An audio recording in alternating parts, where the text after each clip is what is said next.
Zambia. Okay, nanendandeko on just a few issues. The first issue I want to comment on is that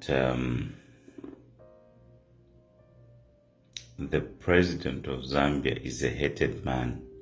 So he went and stood before, this past week, he went and sat before the civil society to cry foul that he was a hated man. That's a false narrative. You can't win with, you can't be with a sane mind and characterize the president who won the popular vote with more than 1 million votes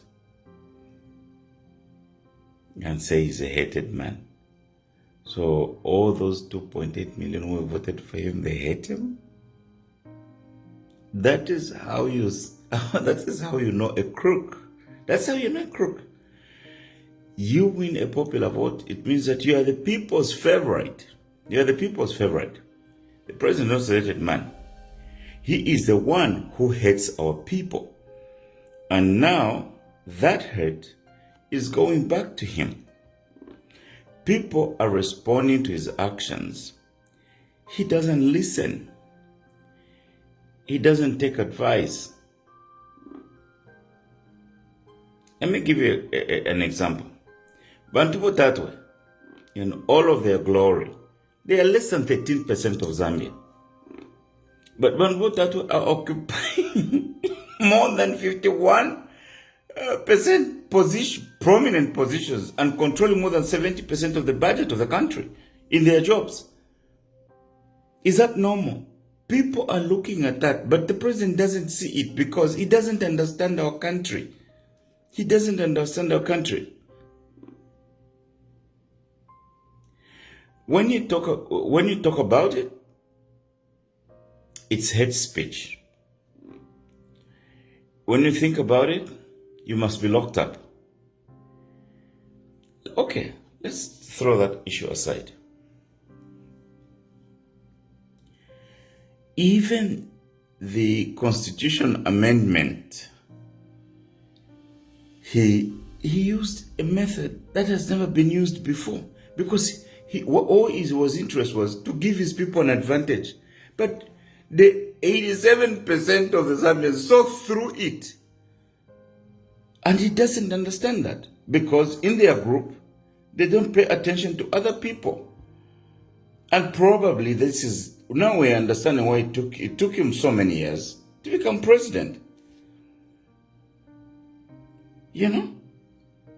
And when the V-line comes to cry foul, when the people reject his schemes, we have a problem on our hands.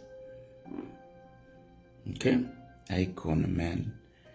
HH is making himself resented even by people like us who supported him, who campaigned for him. He doesn't like us. He doesn't like us.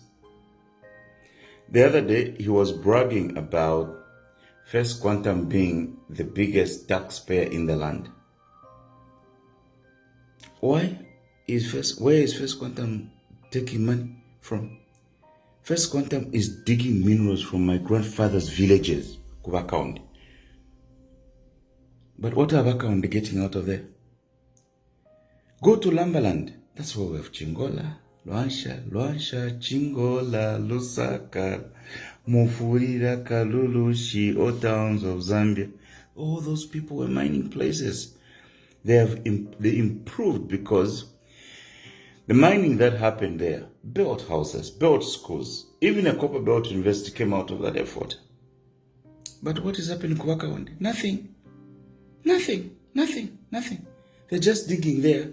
First Quantum is paying the first minerals. But if you go to their villages in Namwala, waibako finangwa kamuchira ka ngombe waputura pa ni 10 years mukali hata wakakuiswira. But they are putting nothing in our people. How can I be happy? People say, oh no, Kasonso is angry because they didn't give him a job. What job can they give me over there? That is better than my current job. I'm just looking at what they're doing. It's not normal. It's not normal. Okay? But Zambia, it's not normal. You know? Where are the hospitals? Where are the universities? Where are the roads? Where are the homesteads? Kumijia Hakainde, where they're getting the number one taxpayer to contribute to that. And you think us, Vana Hakainde, we just afford arms and say, no, Hakainde bakatuletere ngombe tukalali efe ngombe. No! Our villages are wealthier than theirs. And that's what I'm angry about, in case you didn't know. Huh?